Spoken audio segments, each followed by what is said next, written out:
Buenas tardes con todos. Es un honor para mí estar aquí y poder presentar esta charla. Quiero agradecer al doctor Consalvo y al comité organizador por la invitación y también un especial agradecimiento al doctor Jorge Burneo, quien usualmente da estas charlas, pero esta vez sugirió que yo las diera, así que espero estar a la altura de las charlas del doctor Jorge Burneo. Yo soy Paul Espino, soy un neurólogo peruano. Me entrené en epilepsia con el doctor Jorge Burneo y actualmente estoy haciendo un fellow en la unidad de neurocríticos en London, en Canadá. El tópico que vamos a tratar hoy es acerca del estado epiléptico refractario y superrefractario. No tengo ningún conflicto de interés y esta es la agenda para el día de hoy. Entonces empezaremos con definiciones. Mi charla ha sido precedida por varias otras charlas de estatus epilépticos, así que yo me voy a enfocar en conceptos puntuales de estado epiléptico refractario y superrefractario. En primer lugar, recordar, ¿no?, que no solo en stroke el tiempo es cerebro, sino también en estatus epilépticos.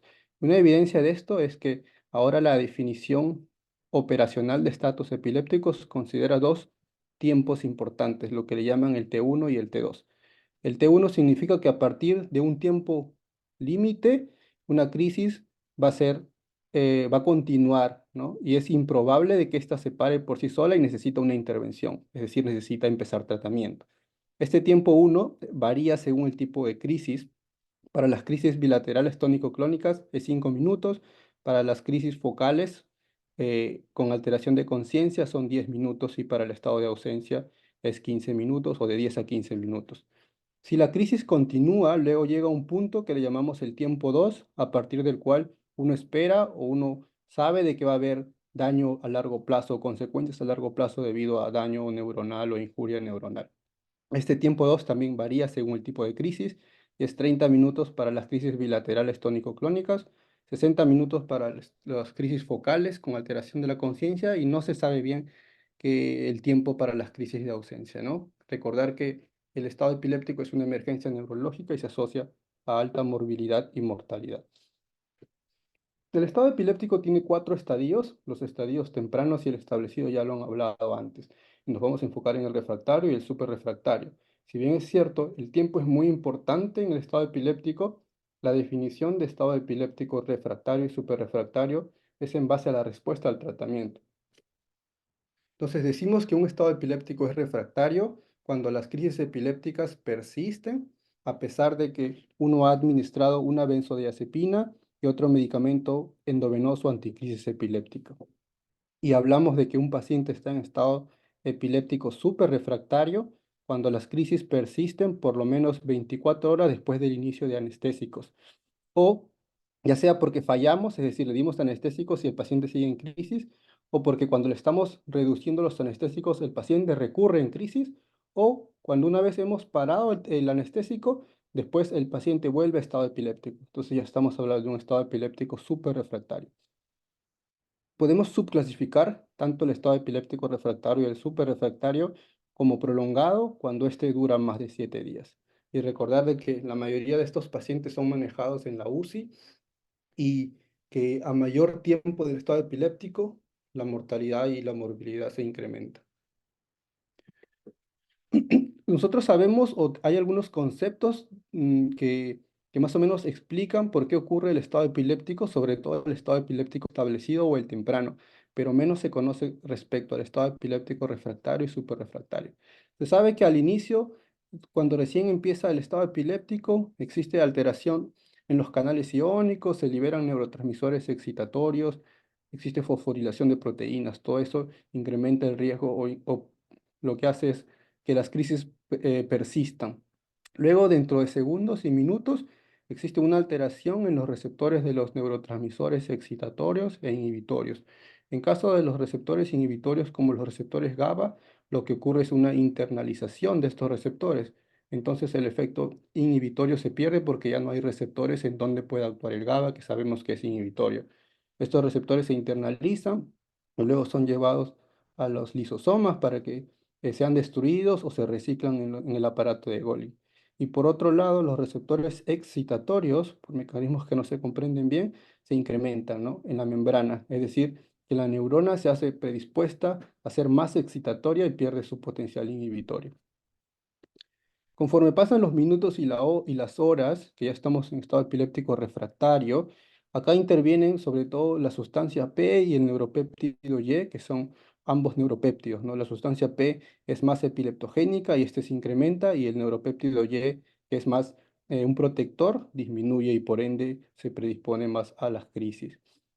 Y ya conforme pasan más las horas o incluso días o semanas, si un paciente está en el estado epiléptico prolongado, acá lo que juega un rol importante es empiezan a haber alteración de genes, metilación del ADN o alteraciones en el ARN también. Respecto a la epidemiología, la mayoría de los trabajos habla de que existe una prevalencia alta en la primera década de la vida y luego esto se incrementa con la edad para el estado epiléptico en general. La incidencia del estado epiléptico refractario es menos conocida. Según varios reportes, acá les puse cuál es la incidencia por 100.000 habitantes, por ejemplo, del estado epiléptico refractario en Europa, que dicen que es de 3 a 7 por 100.000 habitantes. Y del estado epiléptico superrefractario se han reportado hasta 13 en Estados Unidos y es menor en Europa, 0,6 a 1,2. En general, si un paciente se presenta con estatus epilépticos, alrededor del 30%, entre 20 y 40, va a pasar a ser un estado epiléptico refractario. Y de estos, alrededor de 15 al 22%, estos pacientes son o hacen un estado epiléptico superrefractario. Vean que la mortalidad incrementa conforme incrementa el estado epiléptico a refractario o superrefractario. De 10 a 40% el estado epiléptico refractario y de 35 a 65% el estado epiléptico superrefractario. ¿Cómo se presentan estos pacientes? Yo diría que en términos generales nos vamos a encontrar con un paciente que se presente con crisis motoras o con crisis no motoras. Si se presenta con crisis motoras, ya sea focales o generalizadas, va a ser fácil de reconocer y fácil de intervenir o más rápido de intervenir.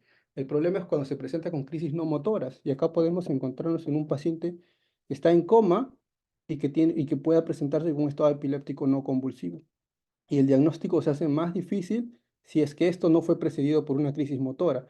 Si tienes una crisis motora y luego el paciente queda comatoso, uno puede sospechar que quizás el paciente está en un estado epiléptico no convulsivo. Pero si aparece o si te enfrentas a un paciente comatoso que no se sabe la causa, también deberíamos tener en el diagnóstico diferencial estado epiléptico no convulsivo. Si es que un paciente se presenta con una injuria cerebral aguda como stroke, anoxia y trauma, es más, la sospecha debería ser más alta. Pero pacientes con crisis o con injurias remotas o progresivas también debemos pensar, por ejemplo, pacientes con tumores cerebrales. Eh, Algunos pacientes se pueden presentar con injurias sistémicas agudas, pacientes con alteraciones metabólicas o tóxicas.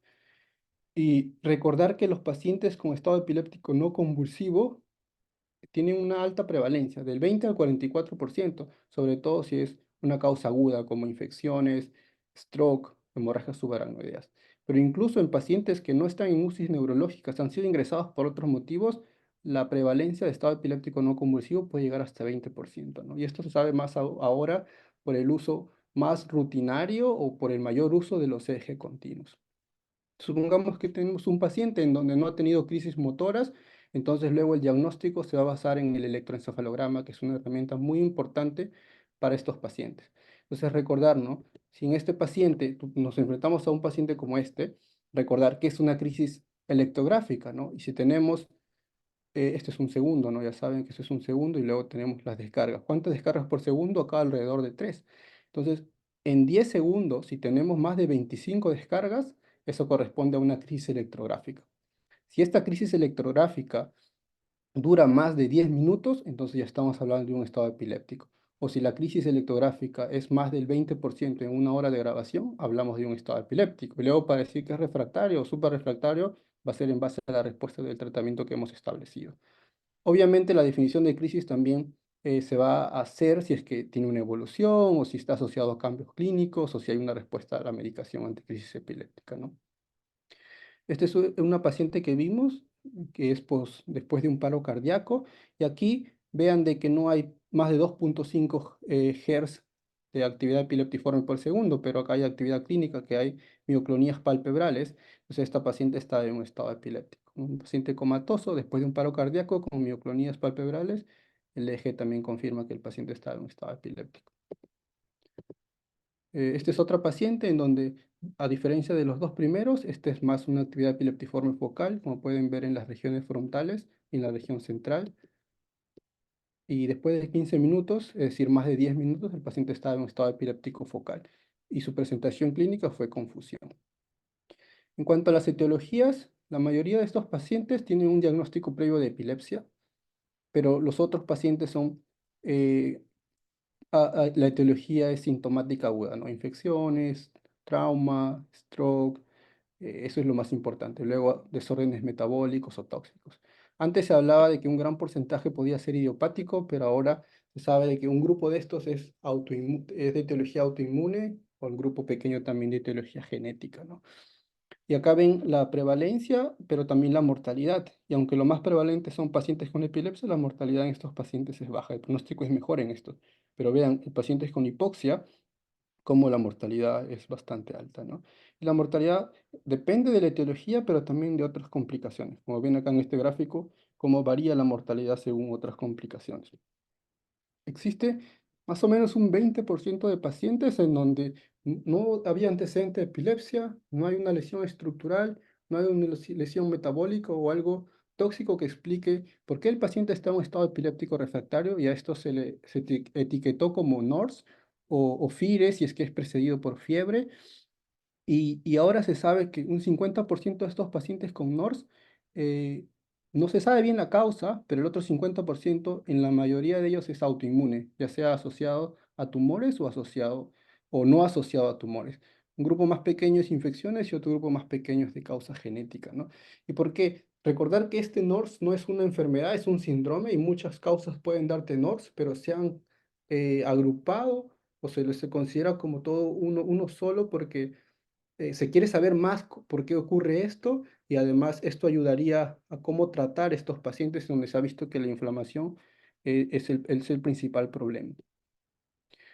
Cuando nosotros tratamos a los pacientes con estado epiléptico refractario o superrefractario, una cosa que debemos considerar que el eje es primordial. Acá ven cómo el eje puede ser importante cuando se establece el estado epiléptico o en estadios tempranos, pero una vez que es refractario y superrefractario, el eje es bastante importante. Voy a pasar esto. El plan de trabajo en estos pacientes, en general uno empieza con una tomografía cerebral, ve la parte tóxica, ve la parte metabólica, ve la parte infecciosa, etcétera. Cuando tienes un caso con NORS, hay guías establecidas en donde te dicen qué es lo más recomendable, ¿no? En estos pacientes tienes que hacer una resonancia magnética y ampliar tu plan de trabajo para descartar infecciones menos comunes, pero también lo que es la parte autoinmune. Especialmente también hacer un screening para neoplásico, esto va a ayudar bastante. Y en situaciones especiales, esta guía te dice qué es lo que puedes pedir, pero no voy a abordar en esto.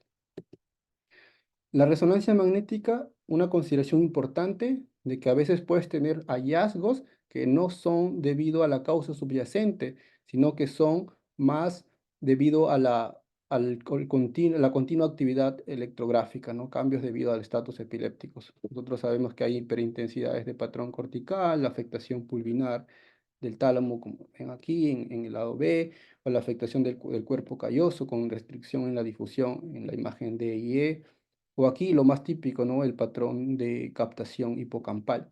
Y esto a veces es difícil de decir, oye, esto es debido a estatus epilépticos o esto es debido a una encefalitis por herpes, como ven acá, ¿no? En la parte de abajo. Y esta otra intensidad en lo que es cerca a la ínsula, también el signo del claustrum se ha descrito en los pacientes con NORS. Recordar de que la evidencia para estado epiléptico refractario y superrefractario en cuanto al tratamiento, el nivel de evidencia es muy bajo, ¿no? Es level U cuando estamos hablando de estado epiléptico refractario y también para el estado epiléptico superrefractario. Este esquema es muy interesante y nos dice cuáles son las herramientas que tenemos para tratar a los pacientes, ¿no?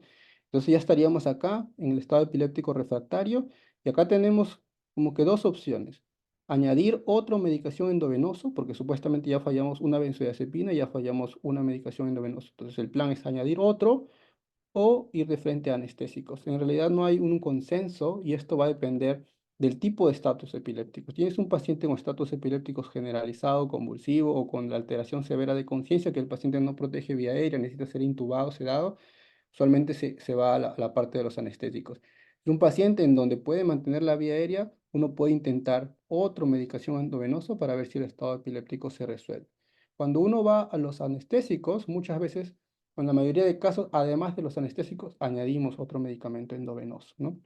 Y luego acá, después de esto, según la etiología, podemos considerar inmunomodulación o cambiar a otro anestésico o escalar en los anestésicos, como vamos a ver más adelante. Respecto a la medicación endovenosa, en realidad solo hay 3 ensayos clínicos randomizados entre población pediátrica y adultos, y ahora podríamos decir que el levetiracetam, fenitoína o fosfenitoína y ácido valproico tienen la misma efectividad. Esto no ha cambiado. Recientemente hubo una revisión sistemática que más básicamente dice lo mismo. Aunque pareciera que fenobarbital fue superior, uno tiene que considerar los efectos adversos potenciales de fenobarbital y que algunos medicamentos fueron utilizados a dosis más bajas, específicamente el levetiracetam y el ácido valproico, de lo que usualmente nosotros usamos. Este es un gráfico, es un poco denso, pero es para que lo tengan. Yo creo que resume las características más importantes de los medicamentos antiepilépticos que nosotros usualmente usamos, ¿no? Y lo que ustedes decidan para usar es en base a lo que tengan disponible, pero consideren las comorbilidades del paciente, el tipo de crisis que están tratando, los potenciales efectos secundarios y si es que hay alguna complicación en el paciente renal, metabólico, hepática, perdón, ustedes pueden decidir el medicamento que puede evadir esas vías que están alteradas, ¿no? Respecto a los anestésicos, tampoco existen guías que te dicen usa este versus el otro. En realidad, uno elige en base a la experiencia que tiene, cuál se le hace más familiar el tipo de anestésico y considerando los potenciales efectos secundarios que también vamos a tener, ¿no? Para que tengan aquí cuáles son las principales características, pero la idea no es hablar de cada uno, lo podemos hablar durante las preguntas. Respecto a los anestésicos, entiendan de que cada anestésico tiene ventajas y desventajas. No hay estudios prospectivos, pero en base a estudios retrospectivos podemos decir de que midazolam y propofol como que por ahí tienen la misma efectividad y muchos lo usan ambos a la vez para disminuir los efectos secundarios, sobre todo el propofol. Cuando se comparan con barbitúricos, parece que tienen una eficacia similar, pero los barbitúricos tienen un peor perfil de efectos secundarios, ¿no? Es muy depresor cardiorrespiratorio y aumenta el riesgo de infecciones también. Cada vez hay más evidencia de utilizar ketamina, ¿no? Y esto en base al mecanismo de acción, porque midazolam, propofol y el otro utilizan el GABA, ¿no? Pero la ketamina actúa sobre los receptores del NMDA, entonces por ahí también que tendrías un efecto, un mecanismo de acción más o un target potencial para poder tratar el estado epiléptico, ¿no? En general es difícil saber cuál es el efecto de la ketamina porque usualmente los estudios que han usado ketamina lo utilizan después de haber usado propofol o midazolam, ¿no? Entonces uno no sabe si hay un efecto aditivo de esto o no. Pero se habla de resolución de estatus, tasas altas, ¿no? 57%, 80%, 63%, ¿no? Y si al final el paciente sigue en estatus, uno puede escalar, ¿no? Con medicamentos que son más potentes, pero también tienen más efectos secundarios, como por ejemplo el tiopental. Voy a pasar esto. Entonces, una vez que nosotros hemos decidido utilizar anestésicos, el paciente está en estado epiléptico refractario, nosotros tenemos que decir, ok, uso anestésicos, pero ¿cuál es mi objetivo? Entonces, aquí lo que uno tiene que decir, ok, lo que yo quiero es libertad de crisis versus brote supresión versus completa supresión, un eje plano, ¿no? Completa supresión ya no se usa y ahora algunos prefieren libertad de crisis y otros aún persisten con brote supresión. 2 a 3 segundos de brote y 10 segundos de el intervalo entre brote.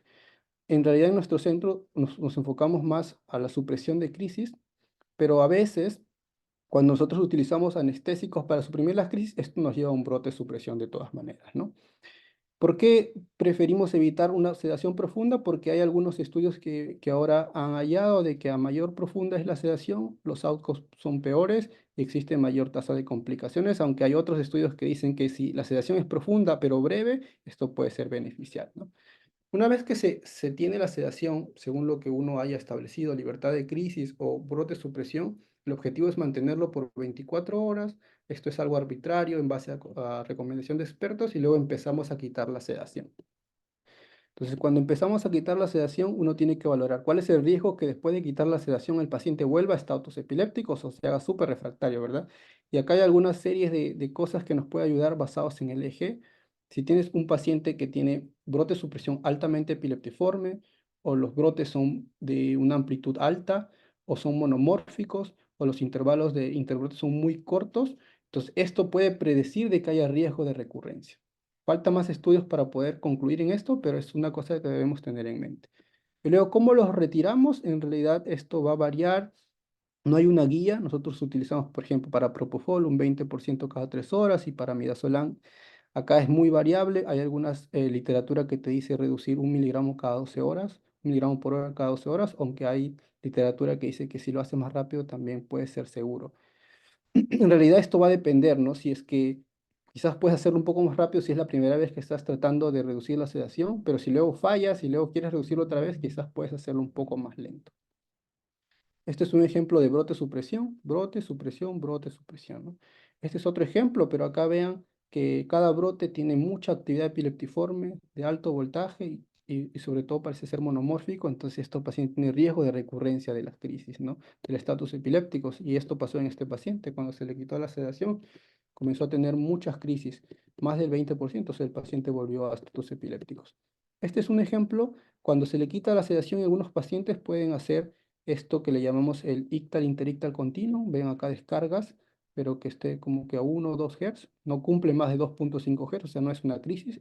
Dices, uno ve esto y se puede asustar, entonces regresamos a la sedación, pero hay alguna evidencia que a pesar de esto, los pacientes después pueden normalizar el EEG, ¿no? Entonces, encontrar un ictal interictal continuo no necesariamente significa que debemos sedar al paciente otra vez. Cuando ya estamos en un estado epiléptico súper refractario, ya tenemos que utilizar otras herramientas y empezamos a utilizar medicamentos orales, ¿no? Por ejemplo, añadimos topiramato, podemos añadir perampanel, carbazepina, clobazam, sonizamida, dependiendo de lo que uno tiene a la mano. Pasamos a usar ketamina y empezamos a utilizar otras herramientas, dieta cetogénica, neuromodulación, por ejemplo, ¿no? Y tratar la etiología específica, si es una etiología autoinmune, inmunoterapia, antibióticos o antivirales si es una infección, o cirugía en casos muy, muy específicos. Este es el algoritmo de cómo tratar pacientes con NORS. Usualmente empezamos inmunoterapia lo más pronto posible cuando se ha descartado infecciones y se utiliza inmunoglobulina endovenosa o metilprednisolona o plasmaferesis a la semana. Nosotros ya estamos pensando en iniciar dieta cetogénica y acá se tiene que hacer todo un protocolo y luego, si es que has fallado, esperas una semana más y podrías empezar tratamiento de segunda línea, ¿no? Como por ejemplo rituximab, anakinra o tocilizumab. Dependiendo, si tienes un perfil clínico de que esto parece muy autoinmune, puedes empezar rituximab. Si es que esto no es muy autoinmune, pero cumple los criterios de NORS criptogénico, uno puede empezar o anakinra o tocilizumab. A veces puedes dosar las interleucinas y después en base a esto decidir si es que funciona más anakinra que inhibe interleucina 1 o tocilizumab que inhibe interleucina 6, dependiendo cuál es el perfil del paciente. Respecto a la dieta cetogénica, la mayoría son estudios retrospectivos y la mayoría son de niños. Nosotros utilizamos dieta cetogénica enteral, la tratamos de establecer lo antes posible y en realidad parece que da buenos resultados. Pero la evidencia es en base a series de casos, reportes de casos. Vean, la respuesta se ha reportado en adultos hasta 100%, pero en las series de casos más grandes de 10 y 15 pacientes, 70%, 90%, ¿no? Y al final difícil saber si solo fue la dieta cetogénica o es un conjunto de todas, ¿no? Y es difícil llegar a cetosis y a veces uno como que la cetosis varía a lo largo de los días, ¿no? Uno tiene que estar ahí como que seguir el protocolo y tratar de eliminar los carbohidratos que a veces por ahí se meten. Y si uno no tiene cuidado, es difícil llegar a ketosis. Y además monitorear siempre los efectos secundarios de la dieta cetogénica. Este es un paciente que estaba con NORS, falló a la inmunoterapia, a los medicamentos anticrisis. Al final le dimos dieta cetogénica, ketamina, y luego el paciente, este es el típico patrón de eje de ketamina. Me gusta mucho la ketamina, y luego como el paciente resolvió. En neuromodulación podemos ofrecer BNS. La evidencia es en base a reporte de casos. En esta revisión sistemática de 26 artículos, control de crisis se reportó en 74%, pero pensar en sesgos de publicación, porque normalmente uno no publica cuando la intervención no fue efectiva, ¿no? Y en cirugía, en casos selectos, ¿no? Si es un foco único y el área no es elocuente, que es muy poco común, hacemos una resección focal, pero si no es foco único, podrías aún ofrecer cirugía en cuanto, no sé, una resección lobar o hacer una hemisferectomía o transacciones subpiales, pero esto es más raro, ¿no? En una revisión sistemática reciente, vio de que la mayoría eran reportes de casos únicos, mejor si es foco unilateral, y 80% control de crisis, pero otra vez no riesgo de publicación, tener en cuenta el riesgo de publicación. Complicaciones, pensar de que el estatus epilépticos, el paciente en la UCI puede tener muchas complicaciones, ¿no? En la piel, cardiovascular, vascular con trombosis, falla renal, neuromuscular. Entonces, pensar en el paciente con estatus epilépticos refractarios, sobre todo el superrefractario, como un todo, ¿no? Y el pronóstico, decimos de que un 30% puede regresar a su basal, pero un 30% puede tener déficit neurológico persistente y de estos un 40% puede ser déficit neurológico severo, ¿no? Epilepsia refractaria es muy común, se ha descrito atrofia cerebral, pacientes con alteraciones cognitivas, psiquiátricos y problemas sociales, ¿no? Mortalidad es alta, en el estado epiléptico refractario 24% y en el superrefractario puede llegar hasta el 50%, ¿no? Por alguna razón es peor en mujeres, a mayor edad, peor pronóstico y si la etiología es sintomática aguda, sobre todo hipoxia, infección o stroke. Hay algunos scores que podemos utilizar, pero vean que usan pocas variables, aunque pueda ayudar, al final uno tiene que pensar que hay muchas variables de que al final van a influir en el resultado final del paciente. Como conclusiones, quiero dejarles de que piensen de que el tiempo de cerebro en estado epiléptico, en estado epiléptico también, así como en stroke, que el 30% de pacientes con estado epiléptico va a pasar a estado epiléptico refractario y de estos la mitad, es decir, un 15 a estado epiléptico superrefractario. Etiología muy variada, pero que se les quede un poco pacientes que se presentan como NORS, pacientes que no tenían epilepsia y no le encuentras nada estructural, nada tóxico o nada metabólico, ¿no? Que para el tratamiento no hay una buena evidencia respecto a las directrices y que a mayor la refractariedad, inclusive menor la evidencia. La mayoría es las recomendaciones en base a nivel de expertos. Si, decir, si decides utilizar anestésicos, pensar que tu objetivo puede ser libertad de crisis, pero brote supresión es otro objetivo también. Y que el eje es primordial para hacer el seguimiento de estos pacientes, ¿no? Necesitas eje continuo en estos pacientes. Tratamiento secuencial con diversos medicamentos endovenosos en casos seleccionados cuando el estado de conciencia está parcialmente preservado y el paciente puede proteger la vía aérea. Politerapia, siempre pensar en una politerapia racional y las otras alternativas, aunque el nivel de evidencia es baja, debemos ofrecer al paciente en estado epiléptico superrefractario, dependiendo de la etiología, ¿no? Inmunoterapia, BNS, dieta cetogénica o cirugía en casos determinados. Pronóstico puede ser muy variable, pero hay alta mortalidad con secuelas neurológicas, especialmente en, en pacientes con estado epiléptico superrefractario, ¿no?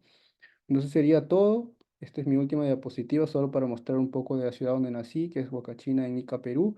Y este es London, donde actualmente me encuentro, que tuvimos la suerte de ver auroras boreales hace poco. Y ahí en la flechita está el hospital donde actualmente estoy trabajando. Bueno, ha sido un gusto presentar esta charla. Ya nos vamos a encontrar para la discusión de preguntas, pero les dejo mi email por si tienen alguna pregunta, la pueden hacer al email. Muchas gracias. Hasta luego.